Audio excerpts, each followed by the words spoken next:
Hi, and welcome to another edition of God's Minute. I'm Pastor Jonathan Conrad. I am the senior pastor at St. Paul's Lutheran Church in Wilmington, North Carolina. This week, we are focusing on 6 phrases from John 20, verses 1 through 18. 6 phrases that I believe can help us improve our faith, improve our discipleship, and keep us focused on the Easter season. Remember, Easter is not just a one-day celebration, it is a full season that needs our complete attention. So today, let us begin by reading John 20, verses 1 through 18. Early on the first day of the week, while it was still dark, Mary Magdalene came to the tomb and saw that the stone had been removed from the tomb. So she ran and went to Simon Peter and the other disciple, the one whom Jesus loved, and said to them, "They have taken the Lord out of the tomb, and we do not know where they have laid him." Then Peter and the other disciple set out and went toward the tomb. The two were running together, but the other disciple outran Peter and reached the tomb first. He bent down to look in and saw the linen wrappings lying there, but he did not go in. Then Simon Peter came, following him, and went into the tomb. He saw the linen wrappings lying there, and the cloth that had been on Jesus' head, not lying with the linen wrappings, but rolled up in a place by itself. Then the other disciple who reached the tomb first also went in, and he saw and believed. For as yet they did not understand the scripture that he must rise from the dead. Then the disciples returned to their homes. But Mary stood weeping outside the tomb. As she wept, she bent over to look into the tomb, and she saw 2 angels in white, sitting where the body of Jesus had been lying, one at the head and the other at the feet. They said to her, "Woman, why are you weeping?" She said to them, "They have taken away my Lord, and I do not know where they have laid him." When she had said this, she turned around and saw Jesus standing there, but she did not know that it was Jesus. Jesus said to her, "Woman, why are you weeping? Whom are you looking for?" Supposing him to be the gardener, she said to him, "Sir, if you have carried him away, tell me where you have laid him, and I will take him away." Jesus said to her, "Mary." She turned and said to him in Hebrew, "Rabboni," which means teacher.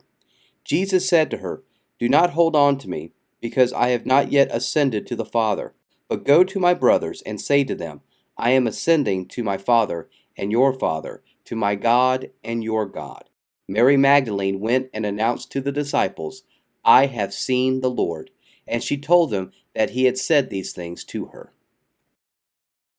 Mary turned around and saw Jesus standing there.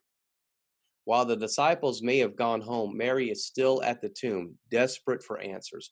And to her, Jesus' body is still missing. She doesn't know what to do. How many of us have been looking for answers? How many of us have been devastated by the unknown? How many of us are going through that right now through this pandemic where we don't have all the answers? We're getting a lot of information, a lot of misinformation. Do we go back to work? No, stay at home. Do we go shopping? No, stay at home. Do we go and talk to our neighbors? No, stay at home. It's a lot of confusion and it's a lot of desperation looking for the answers. So, how many of us have convinced ourselves that when the bad stuff happens, God is nowhere to be found? But that is not true. As Mary is weeping, who is with her? Who is right there to be with her in her time of confusion and pain? Jesus. In our time of pain, who is right there? And who has been there for you in your time of pain?